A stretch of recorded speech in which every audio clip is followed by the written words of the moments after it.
আজকে আপনাদের মাঝে এমন একটি রেসিপি নিয়ে আসলাম যা এখনকার দিনে বিলুপ্তর প্রায় কাছাকাছি। তো আজকে আমি এই রেসিপিটি নিয়ে আসলাম। এটি হলো একটি খুদের ভাত। তো আগের দিনে খুদের ভাত তো অনেক বেশি খাওয়া হতো, এখন তো অনেক কমে গেছে। আজকে আমরা আপনাদের জন্য নিয়ে আসলাম এমন একটি ভিডিও। তো চলুন পুরো ভিডিওটি দেখা যায়। আসসালামু আলাইকুম সবাইকে, আশা করছি সবাই অনেক বেশি ভালো আছেন। তো ফাইনালি প্রথমে আমি খুদগুলাকে ভালো করে ধুয়ে 2-3 বার করে পরিষ্কার করে নিয়েছি। এখন আমি একটা বড় পাতিলের মধ্যে বসিয়ে দিলাম। এটার মধ্যে 1 চামচ লবণ আর 1 চামচ হলুদ দিই। তো ভাতটা যখন ফুটে আসবে এখন আমি এর মধ্যে দিয়ে দিব পেঁয়াজ একটা কুচি আর দিয়ে দিব ধনিয়া কুচি। তো এটা রান্না করতে বেশি কিছু লাগে না। ফাইনালি আমাদের খুদের ভাতটা রেডি হয়ে গেছে।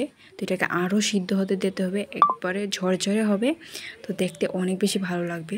তো আমাদের ফাইনালি আমাদের খুদের ভাতটা রেডি হয়ে গেছে। তো খুদের ভাত কে কে খেয়েছেন?